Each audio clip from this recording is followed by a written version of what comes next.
रूहानियत में कितना बड़ा फर्क है। आपके पास में मैं आपको बहुत करीब लेकर के चल रहा हूँ, उस की बात करने जा रहा हूँ जिसकी अजमत का कोई जवाब नहीं, जिसकी शान का कोई जवाब नहीं। आप बहराइच शरीफ गए हो कि नहीं गए हो? इसी रजब के महीने में बहराइच शरीफ गए हो कि नहीं गए हो? वहाँ एक अल्लाह का नेक बंदा आराम फरमा है जिसे दुनिया हुजूर सैयद सालार मसूद गाजी के नाम से जानती है। जानते हैं आप हजरात? जानते हो भाई? हुजूर गाजी पाक को जानते हो? हिस्ट्री बताऊं मैं आपको, गाजी पाक कौन है? तारीख सुनो। हुजूर गौसे पाक रजी अल्लाह ताला अन्हु से तकरीबन 65 साल पहले हुजूर सैयद सालार मसूद गाजी पैदा हुए। आप सोच में पड़ गए होंगे, ये हकीकत है, मर्तबा वलियों में सबसे बड़ा गौसे पाक का है। लेकिन मैं पैदाइश बता रहा हूं, और जिस हिंदुस्तान में तुम रहते हो इस हिंदुस्तान की हिस्ट्री भी आज सुन लो।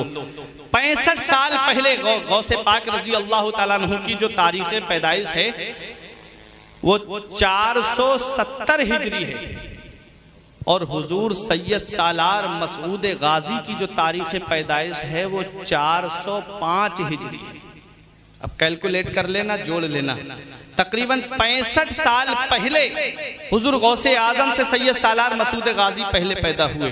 सुल्तान सुबुक्तगीन के नवासे, महमूद गजनबी के हकीकी भांजे, सत्र मुअल्ला के बेटे सैयद साहू सालार के लाडले सैयद सालार मसूद गाजी और हुजूर गरीब नवाज से तकरीबन 132 साल पहले पैदा हुए। हुजूर ख्वाजा गरीब नवाज से तकरीबन 132 साल पहले पैदा हुए, और आपकी शहादत 18 साल कुछ महीने में हो गई, यानी 19 साल के करीब थे। हुजूर सैयद सालार मसूद गाजी, थोड़ा जहन को करीब करें, मैं तारीख बता रहा हूं। गरीब नवाज के इस हिंदुस्तान में आने से तकरीबन 100 साल पहले, गरीब नवाज से तकरीबन 100 साल पहले इस हिंदुस्तान की सरजमीन पर इस्लाम का झंडा मेरे मसूद गाजी ने लहरा दिया था। तो अब तो बोलो मचल के सुभान अल्लाह, सुभान अल्लाह। मैंने पूरी तारीख बता दी ताकि आपके जहन में ये हो सकता है कि भाई पता नहीं इन्होंने रजमम बिल गैब बात ना बोल दी हो, अंदाजे से ना बोल दी हो, तखमीने से ना बोल दी हो।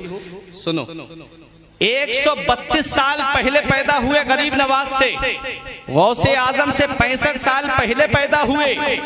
मकाम अपनी अपनी जगह है, मर्तबे अपनी अपनी जगह है, लेकिन इस हिंदुस्तान की सरजमीन पर तकरीबन गरीब नवाज से 100 साल पहले बहराइच की सरजमीन पर अल्लाह का वो मुकद्दस बंदा, महमूद गजनबी का भांजा, सुबुक्तगीन का नवासा, सैयद साहू सालार का लाडला, सतरे मुअल्ला का नूरे नजर, तारीख जिसे सैयद सालार मसूद गाजी के नाम से जानती है, वो इस हिंदुस्तान की सरजमीन पर इस्लाम का झंडा लहरा गए। और ऐसा इस्लाम का झंडा लहराया, ऐसा इस्लाम का झंडा लहराया कि तारीख बताती है तकरीबन 22 राजा गैर मुस्लिम एक साथ जमा होकर के उस एक मर्द मुजाहिद के लिए आए थे। और क्या शान है, नौजवानी का आलम है, जवान है, 18 साल का कलियल जवान है। क्या बात है मसूद गाजी की, क्या शान है मेरे मसूद गाजी की। अली का घर भी क्या घर है कि जिस घर का हर एक बच्चा, अली का घर भी क्या घर है कि जिस घर का हर एक बच्चा जिसे देखो वही शेरे खुदा मालूम होता है। मेरे मसूद गाजी का सिलसिला नसब जो मिलता है वो मौला अली शेरे खुदा के बेटे मोहम्मद बिन हनफिया से जाकर के मिलता है। अली शेरे खुदा के लाडले हैं, अली शेरे खुदा के शहजादे हैं, खून भी जिस्म के अंदर अली शेरे खुदा का दौड़ रहा है। बहराइच की सरजमीन पे खड़े हैं राजा रामदेव भी है, राजा सेहर देव भी है, राजा रामचरण भी है, बड़े राजा सुहेल देव भी है, बड़े बड़े राजा सब एक साथ जमा हो गए। धोखे से शहीद किया मेरे मसूद गाजी को। तारीख बताती है, इस्लामी हिस्ट्री हमें ये दर्श देती है, बहादुरी का ये आलम था। जिस तरफ तलवार घुमाते थे मैदान का मैदान साफ कर देते थे। इनकी रगों में भी तो अली का खून दौड़ रहा था। जालिम राजाओं ने देखा कि ये थोड़े से मुसलमान हैं, ये किसी तरह से कब्जे में नहीं आ रहे हैं, किस तरीके से इनको यहाँ पर शहीद किया जाए। जमीन के अंदर कीले गाड़ दी गई, एक मैदान में जमीन में रेत की जमीन, रेतीली जमीन थी, कीले गाड़ी गई, उसके ऊपर से रेत को डाल दिया गया और मुसलमानों से जंग हो रही है। ये जालिम पीछे हटते जा रहे हैं, मुसलमान इनका मंसूबा नहीं समझ पा रहे थे। ये जालिम उस मैदान से बच करके अलग हट गए और मुसलमान सीधे चले आ रहे हैं। जब उस मैदान में मुसलमानों के घोड़े पहुंचे, उनके पैरों में कीले जब चुभी तो घोड़ों ने इधर उधर बिदकना शुरू किया, भागना शुरू किया। बहुत से मुसलमान घोड़ों की टापों के नीचे आ गए। मेरे मसूद गाजी का एक दीवाना था जिसे सिकंदर दीवाने कहते हैं, जिनका मजार इस नाचीज ने देखा है। मसूद गाजी के मजार शरीफ के पश्चिम साइड में जिनका मजार है, जिन पर मोटे मोटे डंडे लटके हुए होंगे, मैं आपको बता देता हूं एक पहचान सिकंदर दीवाने के मजार की। जब बहराइच जाएंगे तब आपको पता चलेगा। सिकंदर दीवाने ने मसूद गाजी रजी अल्लाह तआला अन्हु के साथ में है। राजा सुहेल देव पहाड़ की आड़ लेता हुआ आया और सैयद सालार मसूद गाजी को धोखे से एक ऐसा तीर मारता है जो आपकी पेशानी पे लगता है और आप घोड़े से नीचे तशरीफ ले आते हैं। एक रिवायत में आया कि हुलकुम पे लगता है और आप घोड़े से नीचे तशरीफ ले आते हैं। मेरे मसूद गाजी के जिस्म पे तीरों के तीर, बहुत ज्यादा तीर लगे हुए हैं।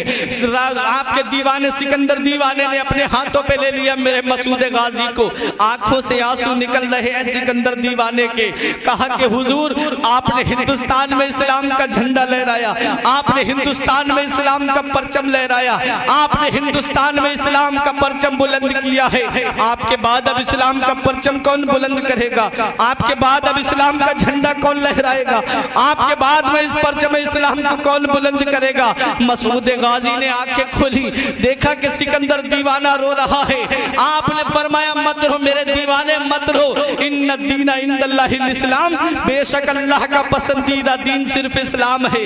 बड़ी कोशिशें की गई हैं इस इस्लाम को मिटाने के लिए। अबू जहल ने सोचा था इस्लाम मिटा दूंगा मगर मिटा ना पाया। अबू लहब ने सोचा था इस्लाम मिटा दूंगा मगर मिटा ना पाया। उतबा ने सोचा था इस्लाम मिटा दूंगा मगर मिटा ना पाया। यजीद ने सोचा था इस्लाम मिटा दूंगा मगर मिटा ना पाया। तारीख बताती है बड़े बड़े जालिम बादशाहों ने सोचा था कि इस्लाम मिटा दूंगा मगर मिटा नहीं पाए। ऐ मेरे सिकंदर दीवाने, आंखों से आंसू मत बहा। अल्लाह का पसंदीदा दीन सिर्फ इस्लाम है और इस इस्लाम को बचाने के लिए अल्लाह अपने महबूब बंदों को भेजता रहता है। अल्लाह अपने मुकद्दस बंदों को भेजता रहता है। मसूद गाजी को अपने हाथों पे लिए हुए हैं सिकंदर दीवाने।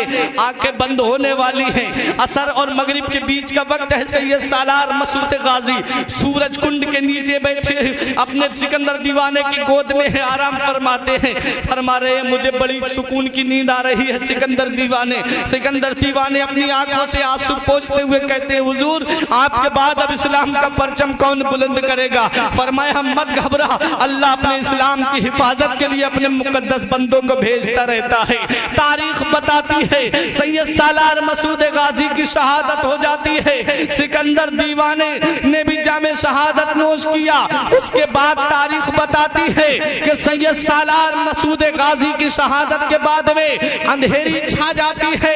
सैयद सालार मसूद गाजी के जिस्म को तलाश करने के लिए राजा सुहेल देव निकला, लेकिन उसके साथियों ने कहा, छोड़ो, सुबह को तलाश कर लेंगे। अल्लाह तबारक व तआला ने अपने मुकद्दस बंदे के जिस्म को छुपा दिया और किसी जालिम की नजर सैयद सालार मसूद गाजी के जिस्म पे नहीं पड़ी। हजरात, बताना मकसद ये है कि रूहानियत किसे कहते हैं। अल्लाह के नाम पे शहीद हुए मेरे मसूद गाजी, अल्लाह के नाम पे जान दी मसूद गाजी ने।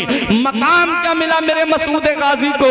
तारीख बताती है, जिस हस्ती के कुर्ब में तुम रहते हो, जिस शख्सियत के कुर्ब में तुम रहते हो, जिसे दुनिया हुजूर मखदूम अशरफ सिमनानी कहती है, जरा मोहब्बत से बोलो सुभान अल्लाह। वो अपनी किताब लताइफ अशरफी में लिखते हैं, मसूद गाजी की शान ये है, मसूद गाजी का मकाम ये है, मसूद गाजी का मर्तबा ये है कि मैंने हजरत खिज़्र अलैहिस्सलाम को जितना उनके दरबार में हाजिरी देते हुए देखा है, पूरी दुनिया में मैंने इतना कहीं पर खिज़्र अलैहिस्सलाम को नहीं देखा।